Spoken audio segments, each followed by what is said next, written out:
Je suis Maître Horace, gardien du temps et des terres d'Évreux.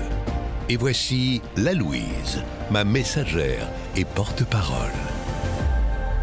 Découvrez l'inattendu. Écoutez l'invisible. Vous voilà sur la place Saint-Orin. Ses arbres, sa promenade, son imposante église abbatiale. Mais connaissez-vous l'histoire légendaire du saint patron d'Évreux ? Nous la tenons d'un récit du moine Déodat au IXe siècle et sa plume mêlant réalisme et merveilleux. Selon lui, au IVe siècle de notre ère, un ange serait apparu à Eutychie pour lui annoncer que l'enfant qu'elle portait aurait un destin divin. Le fils qu'elle mit au monde porta le nom de Thorin et reçut de la part du pape Saint Clément la mission d'évangéliser l'Évre saint, alors sous l'influence des cultes païens.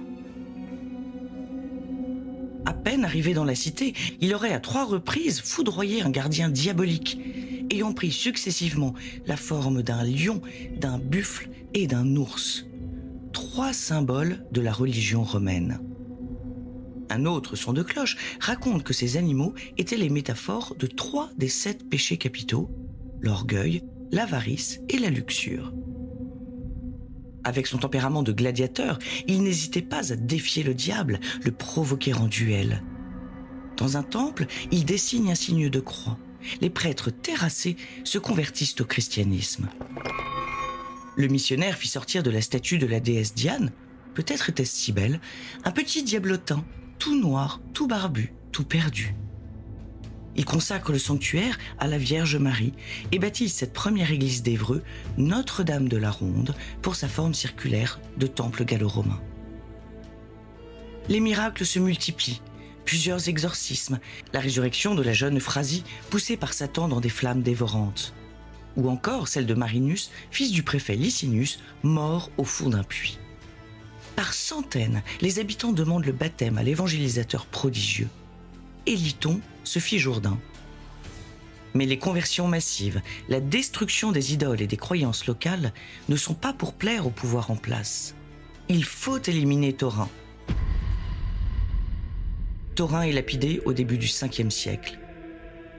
Déodat affirme que ses bourreaux eurent les mains pétrifiées par les pierres mortelles qui pleuvaient sur le pauvre diable. Mortel, pas si sûr. Le saint aurait survécu quelques jours à son martyre, le temps de faire ses adieux à ses disciples. Un modeste oratoire est érigé sur sa tombe. Il attire des pèlerins, engendre des miracles. C'est le début du culte de celui que l'on considère comme le premier évêque d'Évreux. Mais la vie dans l'Évreux saint n'est pas un long fleuve tranquille, à l'image de la rivière folle qu'est Lyton. Clairvoyants, les moines abritent provisoirement les ossements de Thorin en Auvergne, au diable Vauvert. Au IXe siècle, justement, les Vikings débarquent avec fracas, pillent la ville et la prennent. À leur tête, Rolf le Marcheur, plus connu sous le nom de Rollon. Haut de 2 mètres, lourd de 140 kilos, un cœur de pierre. Ou presque. Car voilà que ce colosse païen fléchit le genou. Non devant un roi, mais face à la foi. Il devient chrétien, en échange de quelques terres, parole de cloche, et devient le père de la lignée des ducs de Normandie. Avec lui, la foi devient loi. Richard Ier de Normandie, son petit-fils, fait ériger au Xe siècle l'abbatiale Saint-Orin, qui est là, devant vous. Avec les vicissitudes des guerres et incendies, reconstructions et modernisations, l'édifice religieux demeure un sanctuaire façonné par l'histoire. Il accueille pieusement quelques trésors. La châsse de Thorin, toute d'or vêtue, exceptionnel joyau médiéval du XIIIe siècle. Des vitraux sublimes, qualifiés par Victor Hugo de merveilles. Et moi, la Louise, je vous l'affirme, tant que sa châsse scintille, que son nom est psalmodié chaque 11 août, Saint-Thorin n'est pas mort. Il vit dans l'éclat doré des vitraux, dans le murmure des cloches, dans l'écho de chaque miracle. Il me faut déjà vous quitter. À très bientôt. Te voici, ma fidèle cloche. Il est temps pour toi de sonner le quart d'heure.